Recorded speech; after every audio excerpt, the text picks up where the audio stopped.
नमस्कार। आकाशवाणी जयपुर अजमेर से प्रस्तुत हैं प्रादेशिक समाचार।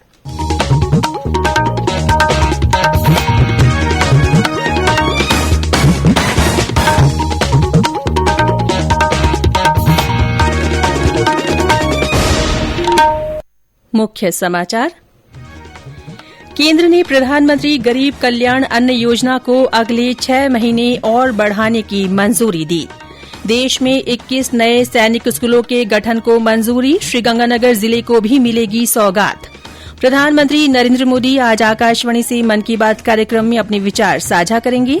और राज्य में तापमान में बढ़ोतरी का सिलसिला फिर शुरू। पश्चिमी राजस्थान के जिलों में आज से 4 दिन तक लू के आसार।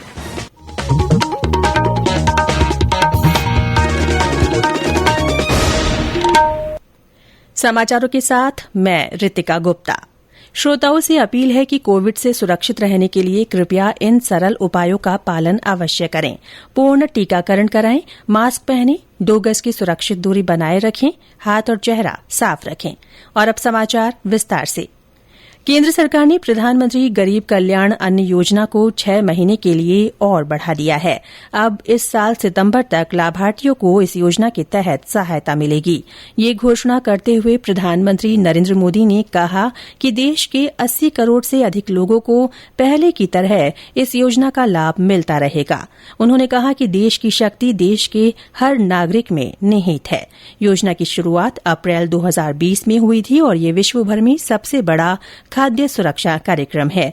इस योजना के जरिए राष्ट्रीय खाद्य सुरक्षा अधिनियम के तहत आने वाले प्रत्येक लाभार्थी को हर महीने 5 किलो अनाज निःशुल्क प्राप्त हो रहा है।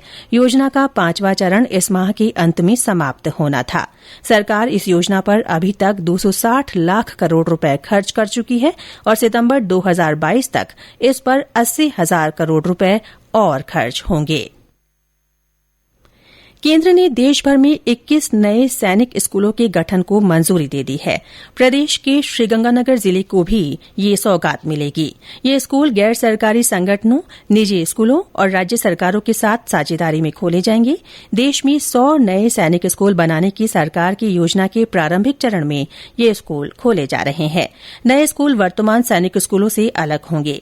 प्रधानमंत्री नरेंद्र मोदी की 100 नए सैनिक स्कूलों की स्थापना के विजन का उद्देश्य छात्रों को राष्ट्रीय शिक्षा नीति के अनुसार गुणवत्तापूर्ण शिक्षा प्रदान करना और उन्हें सशस्त्र बलों में शामिल होने सहित करियर के बेहतर अवसर प्रदान करना है। ये निजी क्षेत्र को आज के युवाओं को कल के जिम्मेदार नागरिक बनने के लिए परिष्कृत करके राष्ट्र निर्माण की दिशा में सरकार के साथ काम करने का अवसर भी देता है। रक्षा मंत्रालय ने कहा है कि इन स्कूलों में सैनिक स्कूलों की तरह ही कक्षा 6 में दाखिला दिया जाएगा। प्रधानमंत्री नरेंद्र मोदी के जीवन से संबंधित कहानियों के संग्रह से जुड़ी स्टोरी वेबसाइट का कल शुभारंभ हुआ। इसमें श्री मोदी से जुड़े लोगों के संस्मरण और प्रेरक क्षणों को संकलित किया गया है। सूचना और प्रसारण मंत्री अनुराग ठाकुर ने एक ट्वीट संदेश में लोगों से ModiStory.in का अवलोकन करने का आग्रह किया है। उन्होंने कहा कि इस पर प्रधानमंत्री मोदी की यात्रा और सार्वजनिक जीवन में उनके कार्यों की रोचक कहानियां पढ़ने को मिलेंगी। प्रधानमंत्री नरेंद्र मोदी आज सुबह 11 बजे आकाशवाणी से मन की बात कार्यक्रम में लोगों के साथ अपने विचार साझा करेंगे। ये इस मासिक रेडियो कार्यक्रम की 87वीं कड़ी होगी। आकाशवाणी और दूरदर्शन के समूचे नेटवर्क पर इसका प्रसारण होगा। आकाशवाणी समाचार की वेबसाइट और news on AIR mobile app पर भी कार्यक्रम उपलब्ध रहेगा। आकाशवाणी समाचार, दूरदर्शन समाचार, प्रधानमंत्री कार्यालय और सूचना और प्रसारण मंत्रालय के YouTube चैनलों पर भी कार्यक्रम सीधा प्रसारित होगा। आकाशवाणी से हिंदी प्रसारण के तुरंत बाद मन की बात कार्यक्रम प्रादेशिक भाषाओं में क्षेत्रीय केंद्रों से पुनः प्रसारित किया जाएगा। प्रादेशिक भाषाओं में इसे रात 8 बजे फिर सुना जा सकेगा।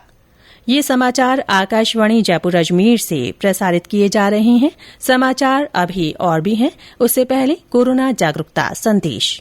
चलो मिलकर एक शुरुआत करें, चलो एक फैसला आज करें, मास्क नहीं तो टोकेंगे, कोरोना को रोकेंगे, चलो एक इरादा करते हैं, चलो कुछ वादा करते हैं, मास्क नहीं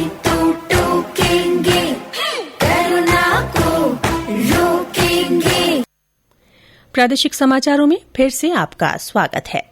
और अब आजादी का अमृत महोत्सव से जुड़े समाचार।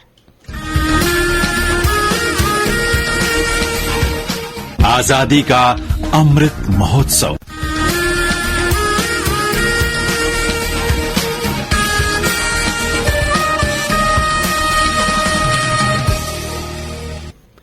देश ने 50,000 से अधिक गांवों को खुले में शौच से मुक्त ओडीएफ प्लस बनाने की उपलब्धि हासिल कर ली है। ओडीएफ प्लस वे गांव होते हैं जो खुले में शौच से मुक्त होने के साथ साथ ठोस और तरल कचरे का प्रभावी ढंग से प्रबंधन भी करते हैं। स्वच्छ भारत मिशन ग्रामीण का दूसरा चरण फरवरी 2020 में शुरू किया गया था। इसका उद्देश्य देश के सभी गांवों को वर्ष 2024 के अंत तक खुले में शौच से मुक्त करना है।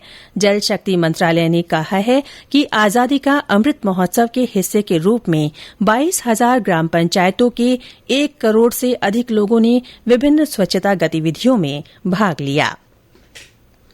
चूरू के राजकीय कन्या महाविद्यालय में स्वतंत्रता सेनानी हनुमान सिंह बुढ़ानिया के स्मृति दिवस के अवसर पर कल गोष्ठी हुई। जिला प्रशासन और महात्मा गांधी जीवन दर्शन समिति की ओर से आयोजित कार्यक्रम में राज्य महिला आयोग की अध्यक्ष रेहाना रियाज ने कहा कि देश की आजादी के लिए हमारे वीर योद्धा साहसपूर्वक और स्वाभिमान से लड़े। उनके इतिहास से सीख लेते हुए हमें आगे बढ़ना है। नई दिल्ली के बीकानेर हाउस में चल रहे राजस्थान उत्सव में आज विंटेज कार रैली का आयोजन किया जाएगा। रैली में तत्कालीन बीकानेर महाराजा की कार सहित अन्य राजशाही घरानों में शिकार और सफारी के लिए उपयोग में काम आने वाली हेरिटेज कारों का काफिला शामिल होगा। राजस्थान फाउंडेशन आयुक्त धीरज श्रीवास्तव ने बताया कि राजस्थान उत्सव में आज कार रैली के बाद सांस्कृतिक कार्यक्रमों का रंगारंग आयोजन भी किया जाएगा। सीकर जिले के दिवराला गांव में बिजली के हाईटेंशन तारों की चपेट में आने से 2 मजदूरों की मौत हो गई। हादसे में 9 मजदूर झुलस गए। दोनों मृतक मध्य प्रदेश के हैं। घायलों का इलाज चौमू और जयपुर के अस्पतालों में चल रहा है।